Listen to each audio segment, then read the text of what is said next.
ಗ್ರಾಮ ಪಂಚಾಯಿತಿ ಅಧ್ಯಕ್ಷರು, ಉಪಾಧ್ಯಕ್ಷರು, ಸರ್ವ ಸದಸ್ಯರು ಹಾಗೂ ಗ್ರಾಮಸ್ಥರು ಸೇರಿ ಅತ್ಯಂತ ವಿಜೃಂಭಣೆಯಿಂದ ಸಂವಿಧಾನ ಜಾಗೃತಿ ಜಾಥಾದಲ್ಲಿ ಭಾಗವಹಿಸಿ ವಿಶೇಷವಾಗಿ ವಿವಿಧ ಕಾರ್ಯಕ್ರಮಗಳನ್ನು ಹಮ್ಮಿಕೊಳ್ಳುವ ಮೂಲಕ ಸಂವಿಧಾನ ಕುರಿತು ಜಾಗೃತಿ ಮೂಡಿಸಲಾಯಿತು. ಕಾರ್ಯಕ್ರಮದಲ್ಲಿ ಗ್ರಾಮ ಪಂಚಾಯಿತಿ ಅಧ್ಯಕ್ಷರಾದ ರಾಜೇಶ್ವರಿ ಜ್ಯೋತಿ ಬೆಳಗುವ ಮೂಲಕ ಉದ್ಘಾಟಿಸಿದರು.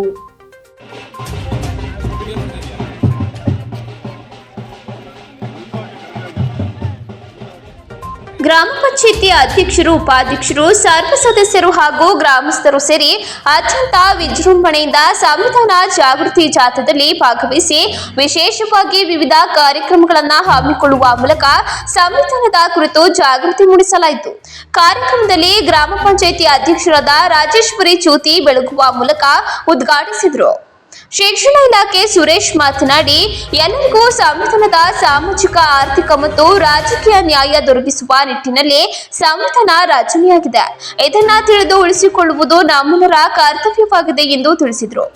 ನಂತರ ತಾಲೂಕು ಡಿಎಸ್ಎಸ್ ಸಂಘದ ಅಧ್ಯಕ್ಷ ಬಸವರಾಜ್ ಮಾತನಾಡಿ, ಭಾರತವನ್ನ ಸಾರ್ವಭೌಮ, ಸಮಾಜವಾದಿ, ಸಮಭಾವಿತ, ಪ್ರಜಾಸತ್ತಾತ್ಮಕವಾಗಿ ರಚಿಸಲಾಗಿದೆ. ರಾಷ್ಟ್ರದ ಏಕತೆಯನ್ನ ಹಾಗೂ ಅಖಂಡತೆಯನ್ನ ಶ್ರದ್ಧಾಪೂರ್ವಕವಾಗಿ ರಚನೆ ಮಾಡಲಾಗಿದೆ ಎಂದು ತಿಳಿಸಿದರು.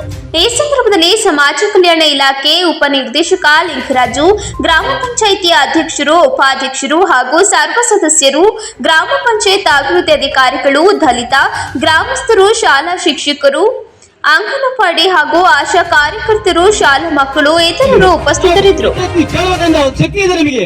ಏನ್ರಿ ಮಾಡಿದಿರಿ? ಬಾಬಾ ಸಾಹೇಬ್ ಅಂಬೇಡ್ಕರ್ ಕೊಟ್ಟಂತ ಸಂವಿಧಾನ ಅಡಿಯಲ್ಲಿ ನೀವೆಲ್ಲ ದೋಚಿ ತಿಂದಿರಲ್ಲ. ನಮ್ಮ ಹಳ್ಳಿಗಾಡಿನ ನಮ್ಮ ಹೆಣ್ಣು ಮಕ್ಕಳಿಗೆ, ನಮ್ಮ ರೈತರಿಗೆ, ಕೂಲಿ ಕಾರ್ಮಿಕರಿಗೆ ಇದೆ ಅದೇ ಸಂವಿಧಾನದ ಹಕ್ಕು. ಅದನ್ನ ಜನ ಅರಿವು ಮೂಡ್ಲಿ ಅಂತಾನೆ ಇವತ್ತು ಹಳ್ಳಿಗೆ ಬಂದಿರೋದು. ನಿಮ್ಗೆ ಕೆಲವ್ರು ಗೊತ್ತಿರಕಲ್ಲ, ನಮ್ಗೇನು ಗೊತ್ತಿಲ್ಲ ಅಂತ ನೀವು ಕೇಳ್ಬೇಕು. ನಿಮ್ ಹಕ್ಕು ಸಂವಿಧಾನದಲ್ಲಿ ನಿಮ್ಮ ಹಕ್ಕು ಇದೆ, ಎಲ್ಲ ಕೇಳ ಹಕ್ಕಿದೆ ನಿಮ್ಗೆ.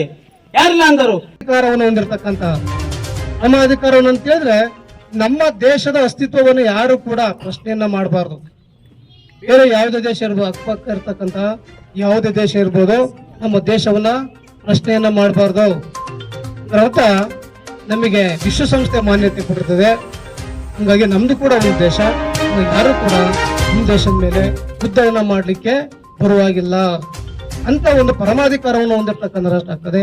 ಅದೇ ರೀತಿ ನಮ್ಮ ದೇಶ ಬೇರೆ ದೇಶದೊಂದಿಗೆ ಶಾಂತಿ ಸಂಧಾನಗಳನ್ನು ಕೂಡ ಮಾಡ್ಕೋಬಹುದು. ಅದಕ್ಕೆ ಅದನ್ನ ನಮ್ಮಲ್ಲಿರ್ತಕ್ಕಂಥ ಆಂತರಿಕ ಪರಮಾಧಿಕಾರ ಮತ್ತು ಬಾಹ್ಯ ಪರಮಾಧಿಕಾರದಿಂದ ನಮ್ಮ ದೇಶ ಮತ್ತೆ ಇನ್ನೊಂದು ದೇಶದ ಆಳ್ವಿಕೆಗೆ ಒಳಪಡೋದಿಲ್ಲ ಅಂತೇಳಿ ನಮ್ಮ ಪ್ರಸ್ತಾವನೆಯನ್ನು ತಿಳಿಸಲಾಗಿದೆ.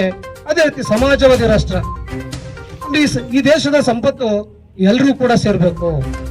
ಒಂದು ದೇಶ ಅಂತಂದ್ರೆ ವಿವಿಧ ಧರ್ಮೀಯರಿದ್ದಾರೆ, ಸಾವಿರಾರು ಜಾತಿ ಉಪ ಪಂಗಡಗಳನ್ನು ಒಳಗೊಂಡಿರ್ತಕ್ಕಂಥ ಮತ್ತು ರಾಜಕೀಯ ನ್ಯಾಯ, ವಿಚಾರ, ಅಭಿವ್ಯಕ್ತಿ, ವಿಶ್ವಾಸ, ಕರ್ಮಶ್ರದ್ಧೆ ಮತ್ತು ಹಾಗೂ ಅವಕಾಶ ಸಮಾನತೆ ದೊರೆಯುವಂತೆ ಮಾಡಲು ಮತ್ತು ವ್ಯಕ್ತಿ ಗೌರವ, ರಾಷ್ಟ್ರದ ಏಕತೆಯನ್ನು ಹಾಗೂ ಅಖಂಡತೆಯನ್ನು ಅವರಲ್ಲಿ ಭಾತೃಭಾವನೆ